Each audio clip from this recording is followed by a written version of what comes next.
Un fermier blanc sur le point de perdre sa dernière propriété. Un vétéran de la guerre d'indépendance devenu entrepreneur. Un artiste qui a vu sa clientèle disparaître.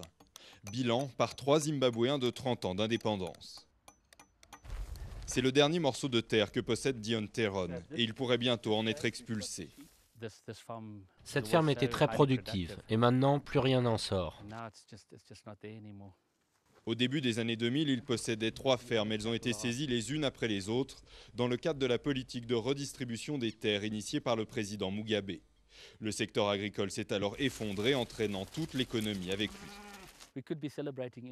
Nous pourrions célébrer l'indépendance, mais nous l'avons perdue. Quand vous devez compter sur d'autres pays pour importer de la nourriture à la population, vous devenez dépendant, pas indépendant. Les coups de marteau contre le joyau zimbabwéen se sont enchaînés. Après la réélection contestée en 2002 de Robert Mugabe, les Occidentaux imposent des sanctions, tandis que le pays s'enfonce dans l'hyperinflation et que les touristes fuient le pays. Ce sont les sanctions qui ont grippé l'économie du Zimbabwe. Il faut qu'elles s'arrêtent car elles ne touchent pas les gens du gouvernement, elles punissent le peuple, tout le peuple du Zimbabwe. Andy Mhlanga est un vétéran de la guerre d'indépendance reconverti dans les affaires. Il possède une ferme, un garage et cette école de mécanique où il donne à l'occasion sa petite leçon d'instruction civique.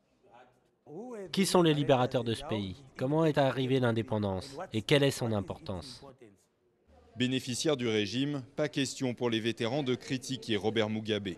Le vieux président de 86 ans s'accroche au pouvoir, même si depuis 2009 il doit le partager avec son opposant, Morgan Tsvangirai, devenu Premier ministre d'un gouvernement d'union nationale. Des rumeurs couraient toute la journée, comme quoi le président Mugabe devrait partir.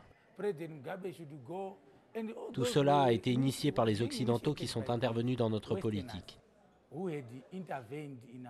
Il n'y avait aucun problème avec notre économie, aucun problème avec notre président. Si dimanche les Zimbabwéens fêteront un passé glorieux, les espoirs de l'indépendance semblent désormais loin, dans un pays où 80% de la population vit sous le seuil de pauvreté.